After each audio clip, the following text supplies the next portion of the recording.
All right, today I'm going to be talking about Thomas Hardy, and we're going to be taking a look at two of his poems. And then there was A Great Calm and also The Voice. A little bit about Hardy. Hardy was an English novelist and poet, born and raised in Dorset, England. He was the eldest son of a stonemason and a builder. But his dad also was very musically oriented. He liked to play instruments. And his mother loved to read, and she passed that on to her child. He grew up in the country, and it's really kind of like the boonies. There's not a lot of the town of Dorset has not really changed very much since its creation. It's very rural. It's very kind of, behind the times. Or was, unless they've, really modernized everything. But it's really just kind of a very rural area. And so he was kind of isolated growing up. But that's always good food for writing fuel. So that figured prominently in many of his novels, the setting of his childhood. He went to school until he was 16, and then he became an apprentice to an architect by the name of John Hicks. And so that's what he was really passionate about. His father was a builder, a stonemason, and so this was an area that definitely interested him. So in 1862, when he was 22, he left London to work as a draftsman, working drafts in an architectural firm. So while he was there, he was influenced by the works of Charles Darwin, Robert Browning, Charles Swinburne, those people during the Victorian period that had a lot of impact, a lot of significance. But his health was a little poor, so he decided to go back home in 1867, where he started to work for Hicks and another architect, local architect by the name of Crickmay. So he wanted to go to school. He wanted to go to school. He wanted to become a minister, but he didn't have the money to make that happen. And then he also started having, like many people of the time period, a declining interest in the religious foundations that had brought everybody up. But he found himself really drawn to like poetry and writing. He had tried his hand at writing when he was 17, and he wrote for years, even while he was still a practicing architect. His first transcript, or his first manuscript, The Poor Man and the Lady, was rejected by many publishers, but a publisher did see it, an editor. His name was George Meredith, and he encouraged him to keep writing, maybe redefine himself, maybe find a different style or vein, but he encouraged him not to stop writing. So Hardy set out to kind of refine his style. His second story, which was Desperate Remedies, was accepted and published, and then they just kind of kept coming out like clockwork. By 1870, he was sent to begin a restoration project of a church in Cornwall called St. Juliot's. That's where he met his first wife, Emma Gifford, whom she married in 1874. And so Emma was very supportive of Hardy's literary career, and she encouraged him to write. And so he left the field of architecture altogether to devote his time 100% to his literary career. So his first kind of, I guess maybe job as a writer, other than the novels that he had published, obviously, like solid job, he had a contract with Cornhill Magazine to do 11 monthly installments of a tale called A Pair of Blue Eyes.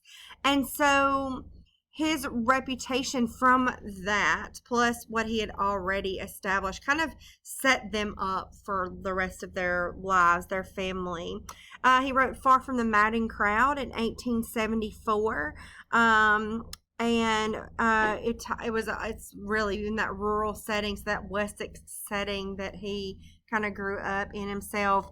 And then the next two novels, The Return of the Native and The Mayor of Casterbridge, really kind of solidified his role, his place as a formidable writer of English literature. He published two more. Tess of the D'Urbervilles in 1891 and Jude the Obscure in 1895. And these last two were kind of challenging to the Victorian ideals and the morals. The readers it rubbed a lot of people the wrong way. It ruffled many a feather. Immoral sex, murder, illegitimate children, unmarried people living together, scandalous. So heated debate and criticism helped Hardy kind of make up his mind that he was not going to try to write a novel again. He was just going to try to write poetry, and he did not. He was so hurt, like really in his feelings about this criticism, so he did not write another novel. So he continued to write short stories, poems, and plays for the rest of his life. He published a couple of volumes of poetry. In 1912, his wife died, Emma. 20 years there together. In 1914, he married Florence Dugdale, with whom he lived with until his death on January the 11th of 1928. So this is a little interesting fun fact. Hardy's body was buried at Westminster Abbey at Poets' Corner. But it's his ashes. Before they cremated him, though, they removed his heart. And his heart, get this, you romantics, is buried in Stinson, England, near that of his first wife, Emma. And then the second wife was later buried close to her husband, his heart. So I think that's very romantic. He was actually very influenced by the romantic, maybe the romantic movement more so than the Victorian movement. He loved William Wordsworth. He's most known for his lyric poems, which influenced like several great poets that came after him. Robert Frost, W.H. Auden, who is also in our section this go around too. So interesting fellow. Let's take a look then at the first of two, The Voice. So The Voice, where are you? Did I pass it? Oh, there it is. Okay. So this poem was written after Hardy's wife died in 1912, and it was published in Poems 1912 to 1913, which was an elegiac sequence on Emma's death. So every poem in the sequence had to do with the death of his wife. So The Voice is probably one of the most recognized, one of the best known poems of the sequence, and then also of our Miss Lloyd, Hunter Sparks is checking out. Thank you. Sorry, you have to love interruptions. Obviously, mainly dealing with death and loss, but also memory and the past. So 4 quatrains, an A, B, A, B, C, D, C, D, E, F, E, F, G, H, G, H rhyme scheme. So every other line rhymes in each quatrain. The rhythm, though, changes in the final quatrain, and it specifically to accentuate his grief. Okay. Woman much missed, how you call to me, saying that now you are not as you were, when you had changed from the one who was all to me, but as at first, when our day was fair. So that first stanza really sets the scene. It's grief. He misses this woman much missed. There is a distance between them. the first words, which is kind of reinforced. You know how like you yell off a mountain and you get the echo back because it's the distance, and so that is what I think what he is trying to project here. Woman much missed, how you call to me like an echo because the distance is there. I think that is what how he intended that to be, because there's a distance between them now. So, which accentuates the whole thing, right? Because he longs for her, he misses her, he's grieving for her. His relationship with her has changed now. Now you are not as you were, and it's deteriorated, right? When you had changed. So that can be, metaphorical, obviously, but it also can be very physical. Yeah, their relationship is different now. She has changed. She has left him behind and moved on to maybe something better in heaven, or but it's affecting him very viscerally. There's a longing for that moment when their day was fair, for when they first got together, when the relationship was merry and prosperous.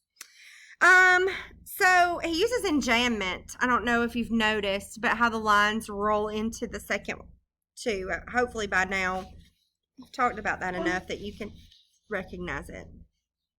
Okay, can it be you that I hear? Let me view you then, standing as when I drew near to the town where you would wait for me. Yes, as I knew you then, even to the original air blue gown. So the second sentence starts with a question, right? Can it be you that I hear? He has doubts about the woman that he believes he can hear. Let me view you then. Show yourself to me. And if you can't, that's what he wants, maybe more so than he thinks that she is there. He wishes that she could be there as she was before, when standing as when I drew near to the town. There's another remembrance where the same happy relationship is evoked, where you would wait for me, right? So maybe as he was coming home or coming back from being on a journey, and she was waiting for him, where standing so that he could see her, where she would wait for him. So something that happened frequently, and then which is a memory. It's a memory. So he's thinking, he's in grieving, but he's also remembering the good times that they had together. Everything seems quite uncertain for him. The air blue gown that he is talking about logically could be something that she was wearing, something that he remembers her in. But it also could, connect to the idea of the wind, because he starts talking about that in the kind of rolls into that next stanza. So maybe if it is the wind, it is suggesting how delicate this moment is and how fleeting it could possibly be. And he cannot hold on to this relationship. It's fleeting like the wind, which he accentuates with a question mark, right? A little emotional, great emotion when you're using the question mark. Or is it only the breeze and its listlessness traveling across the wet mead to me here, you being ever dissolved to one wistlessness, heard no more again, far or near? So it continues with the wind imagery here. His uncertainties grow stronger, and the whole quatrain is really just a question, right? Like the previous stanza, he doubts her existence, and he doubts the possibility that she's there, and that he doubts the possibility that they will ever be reunited, where it culminates in a question mark. Thus I, faltering forward, leaves around me falling, wind oozing thin through the thorn from norward, and the woman calling. We've got just a couple of seconds left on this screencast. I needed to start a new one anyway, so I'll pick up with part 2 of Thomas Hardy Text Notes screencast.